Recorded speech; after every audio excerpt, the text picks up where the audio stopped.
Welcome back. I'm Nightfall, and we're here to do another Profound Madness Airsoft review. Today, we're going to be looking at the KWC Luger, which has been provided by Grim here.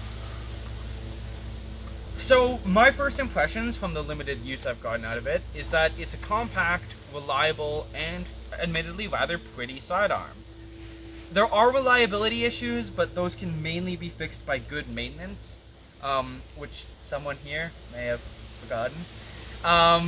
Though it's working fine now, and it costs about 200 Canadian or 150 US. The P08 Luger, or I've heard it referred to as the Pistol Parabellum 9mm, was designed in 1898, and it was originally chambered in 7.65 times 15mm Parabellum. The name Parabellum comes from the Latin phrase Sive Pacem Parabellum, which roughly translates to if you want peace, prepare for war. I'm sure I butchered the translation there, but I'm a gun nut, not a scholar, so you'll have to forgive me.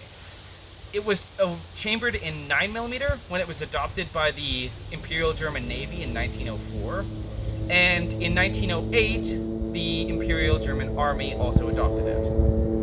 It served through both World Wars, and it was known as an effective, though intricate piece of machinery. It was very accurate, but because of its cost to produce and its, difficulty in maintenance, the German army was looking to replace it by 1927. Despite this, it went on to serve after the war with the East German Volkspolizei, and it was retired from German service in 1953, which means that it lasted almost 50 years after its initial adoption. Alright, so now we're going to inspect the Luger here. Right away, the build quality is good. Plastic is nice, though wood grips would be nicer, in my personal opinion. It is metal where it's supposed to be. It's a decent metal. It's probably pot metal, but it seems durable enough. The safety is here, if you guys can see that. Safe, fire. And because and of course your mag release is right by the trigger guard. It is to the right dimensions, so it fits in these reproduction holsters perfectly. I think the mags may be slightly wider than the actual Luger mags, but they still fit into this mag compartment fine. And after you insert a new magazine, you will want to cock it back because this is a single action pistol after all. So as for specs, it has a it is 220 millimeters long, or 8.7 inches. So it's rather compact as far as pistols go. It weighs 0.8 kilograms or 1.8 pounds, making it about average in terms of weight. So it has a 100 millimeter inner barrel, which is 4 inches, and it shoots around 350 FPS with 0.2s. I presume you're going to be using this with 0.2s or 0.25s because I don't know anyone who sticks higher grade BBs in pistols, so you're probably over the dual limit of most indoor fields, but you may be able to just skirt in. At any rate, I think it would be better outdoors. Alright, on to the range tests. Alright, so we're going to do the range testing for the P08, and the targets are at 50 feet, 80 feet, and 120 feet. So we should get a realistic feel of what the accuracy is in this, at least up to decently long range. So this should encompass more than what you would expect of most pistols.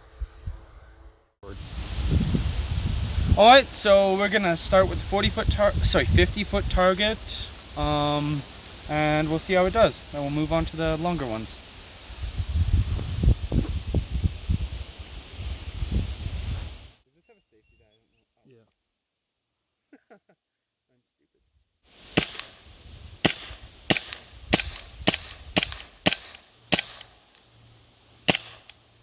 That kind of goes all over the place a little bit.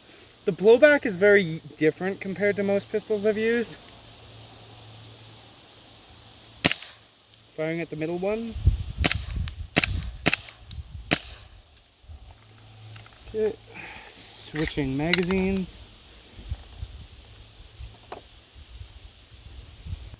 Okay, zooming. Alright, firing at the middle target a few more times. Okay, now at the final one.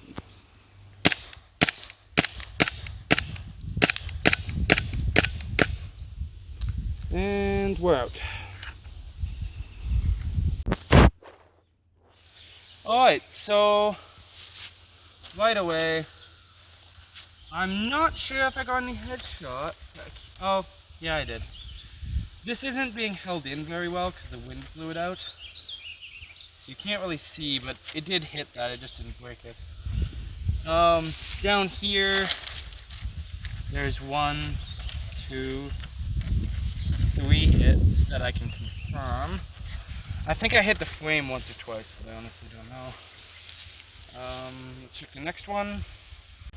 Alright, so right away, I can tell we hit him twice in the chest, and once up here on the head.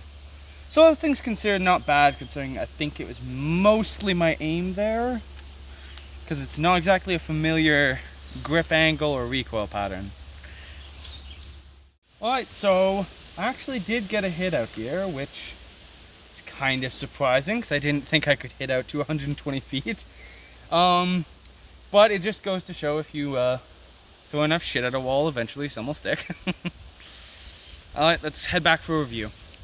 So, all things considered, considering I dumped 30 rounds down range, and I think a good third of those hit. But I'm not sure how much of that is user error and how much is the pistol's fault.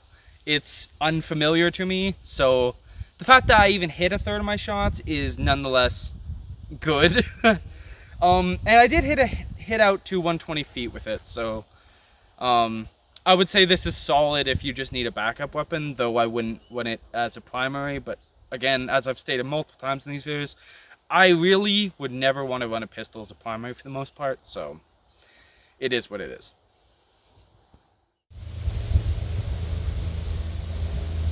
Alright, so although it has a very unique blowback system, and the frame and the grip angle aren't quite what I'm used to, it still is comfortable to hold, particularly if you shoot one-handed, and it does perform decently. It does shoot hotter than what most indoor fields would rather you use, so I would say it's primarily good as a backup if you play outdoors more than indoors.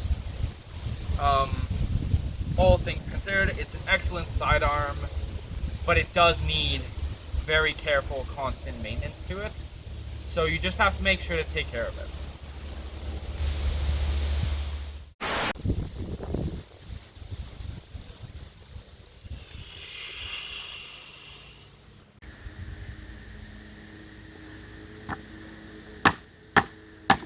Sie sind unter den Bodenbrettern!